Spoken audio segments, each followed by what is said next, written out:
Hey, what is up? Today I would like to talk to you about neediness, or this crumbling of the heart because we really care for a girl and we really like her, but we transform, we change, we become a very weak version of ourselves, a very dependent, sad thing, and it is extremely unattractive. So we men, we care a lot about women because without them, like, what's the point? They are the future. We have no reason. Males also have a huge sex drive, and I would actually argue that the entire world, the entire economy is built upon the male sex drive that pushes things forward in an evolutionary race of, like, look what I can do, I'm worthy of procreation. So now, from the female's part, there's her ambiguity. Girls who are very feminine are very ambiguous, especially in the start. It's like yes, no, yes, no. In the morning, I like this. In the afternoon, I like that. In the evening, I don't like any of those anymore. The next day, she changed her mind again. The next week, her moon cycle is different and she behaves completely different, which is also why it's very dangerous for men to be dependent on a woman's emotionality, and why the masculine frame is solid and focused. The ambiguity of the female is also a survival mechanism. It's biochemical. It fixates the man, it makes him confused. He wants to solve this problem, especially when it has to do with a beautiful woman, and he gets hyper fixated on her. And by that, she kind of loses all arousal and attraction and respect for you, and she's gone. That part of neediness is a very toxic version of it. Like, what I mean is worrying too much, caring too much, then the things start going bad. You get a fear of losing it, you start threatening, you start putting ultimatums, you start getting frustrated, and you have a huge and deep fear of losing her. But then again, we come back to the open palm of the man, and the girl is the golondrina. She's like the swallow, the bird. She comes, takes a look. And it's very important to, as a man, to be able to let go. Because a man's greatest fear is to be cheated on. Man's greatest fear is to be abandoned by his girl, to put all his investment and his energy in it, and in the end it won't work out. Man's greatest fear is that his girl is being fucked by somebody else. A man's greatest fear is that crumbling of the heart. So, all this time, we kind of forget the nature of the beast. Like, what women really want is a strong, healthy, social, attractive man who's well connected, competent, confident, and who is emotionally stable and not easily distracted or not easily swayed, which is basically masculinity.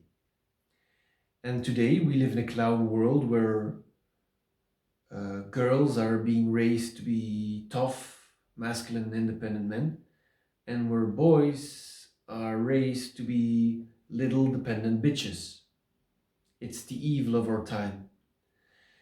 And we have to fight it step by step because our boys are running behind and they're being fucked over by society, and nobody wants to talk about it, nobody wants to admit it, but I'm gonna do that. So, all this Disney, one-itis, fairy tale bullshit is brainwashing from a young age, and it's not healthy, and it's not gonna end well because it's not real. So, back to the non-neediness.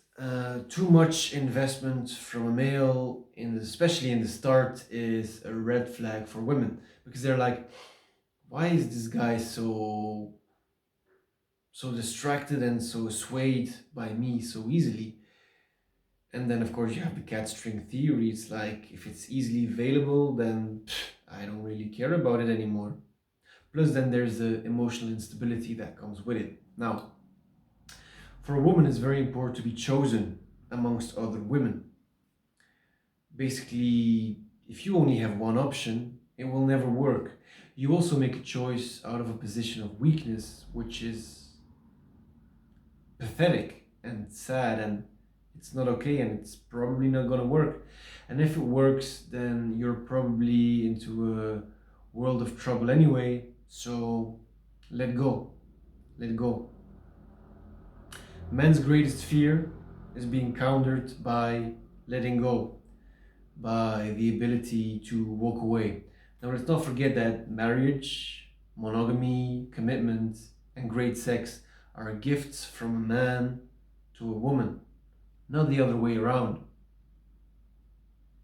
It's because of the nature of sexuality.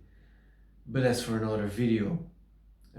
Anyway, she wants to be chosen amongst other girls. And if you give away your commitment too quick, you're a commitment slut as a man, and it is unattractive. So also being too emotional in these cases, like she's ambiguous, she's giving you a hard time, she's shit testing you, you get too emotional. Well, if you get too emotional by it, then that's basically proof to her that you are unstable and she should run away. Like, why are you getting so emotional? Why do you care so much? Why are you investing on it? Why are you so hyper focused? Like, especially as a loyal orientated as a loyal family orientated man, this is very tricky because you want to be loyal, you want to have a good relation, you want to build something. You have to be very careful. With these qualities are appreciated by some women, by good women, but not by all women. You have to be very careful to give these qualities too early on. Basically, what I mean is you have to have had good sex, for several times, like 3 to 7 times, 10, before you even start considering that. In the end, um, the woman wants to chase. It's the woman is the real huntress of of the relationship, while the man is the hunter for sex, because that's just the nature of things. So a woman is going to give you a hard time, and one of the things she's going to do is she's going to be eroding your values and your boundaries. And if you allow this, she's going to lose arousal and respect, and it's game over. So don't forget, she is the huntress. She has a lot of options. She wants to choose. Then there's also other psychological concepts like we want to hunt something, we want to get that ball. The more we suffer for something, the more we like it. We don't want things that are easily available. And like, if you're being rejected by somebody, it's like, I have this good person, I have this good man, I have this man that I would really love if he would just not be so into me as a woman, I'm talking about. Um, and then, of course, she wants the guy that doesn't want her. That is, it's a very toxic mindset, but a lot of people have it. Last point that I want to make is the loss of masculine wildness. So, independence, strength, wildness, these are inherent masculine qualities. And today's men have lost it, whether it's to pornography, video games, social media, drugs, or like being fucked over while being raised by schools and hospitals with their horrible advices and their slowly erosion of the masculine wildness and the masculine spirit. Women want to chase and tame a wild man. That is the ultimate female fantasy. That is the love story that she wants to be in. Like to be an untamed wild man on his adventure who doesn't care too much. Like, yeah, you want to go? Go. No problem. You want to come with me? Fine, but you got to keep up with me because I have my stuff to do. So I hope I explained you the principle of neediness and why it's bad. And why you, as a man, should really think about how to reorganize your soul, get back your balls, and get after your dreams and your passions. Although that's a bad advice. How you have to be a man and get the things done, get into the process, get into the grind, get rid of your short term feelings, and do what you have to do. Don't be swayed, don't be distracted, and the storm will come. Learn to dance in the fucking rain. I will see you in the next vid.